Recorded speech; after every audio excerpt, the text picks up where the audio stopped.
I've always been a bit of a bargain hunter, and Craigslist was my go-to spot for finding deals.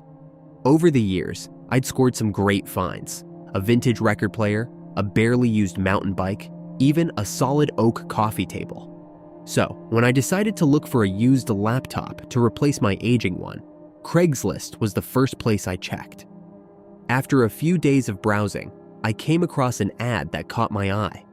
MacBook Pro 2019, excellent condition, $600.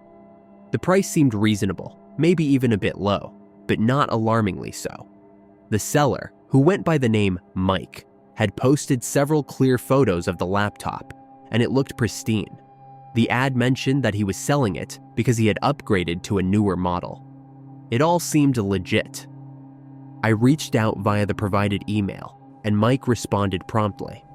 He explained that he was moving out of state for a new job and needed to sell the laptop quickly. He suggested we meet at a local coffee shop the next evening to make the exchange. I agreed, appreciating the public setting, which felt safer than meeting at someone's home. The next evening, I arrived at the coffee shop a bit early, ordered a latte, and settled into a corner table. A few minutes later, a man who looked to be in his late 30s approached me. He was of average build, wearing a baseball cap and a friendly smile. "Are you Sarah?" he asked. "Yes, Mike," I replied. "That's me," he said, taking a seat and placing a backpack on the table. He pulled out the MacBook Pro, just as described. It looked even better in person. I powered it on, checked the system specs, and everything matched the ad's description. We made some small talk. He mentioned his move and how he didn't want to lug extra electronics with him. It all felt genuine. Satisfied, I handed him the $600 in cash, and he gave me the laptop along with the charger. We parted ways, and I felt pleased with the transaction. Later that night, I decided to set up the laptop. As I was exploring the system, I noticed a folder labeled Personal. Curiosity got the better of me, and I opened it.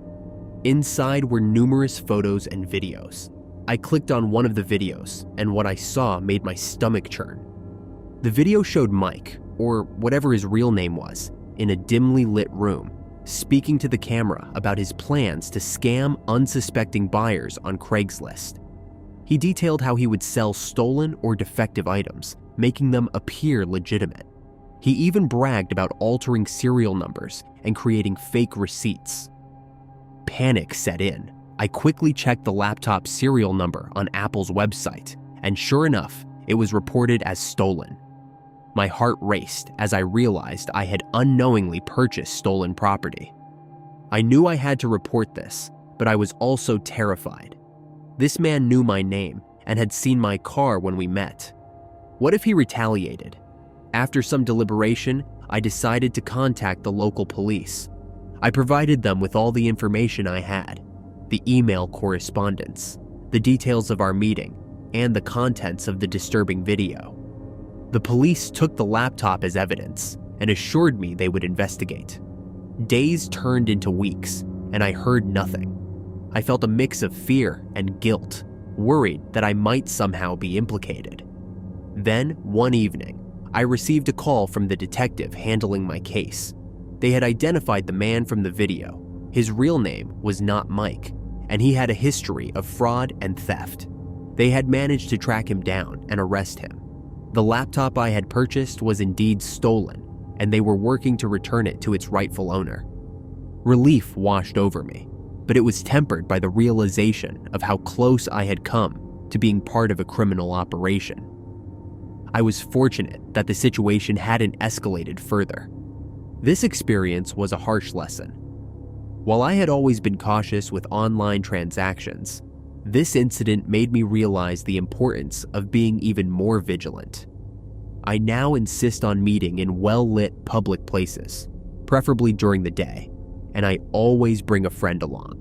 I also make it a point to verify the legitimacy of items before purchasing and trust my instincts. If something feels off, I'm willing to walk away. Craigslist can be a great resource, but it's essential to remember that not everyone has good intentions. My encounter could have ended much worse, and I'm grateful it didn't. It's a reminder to always prioritize safety and to be aware of the potential dangers lurking behind seemingly innocent deals.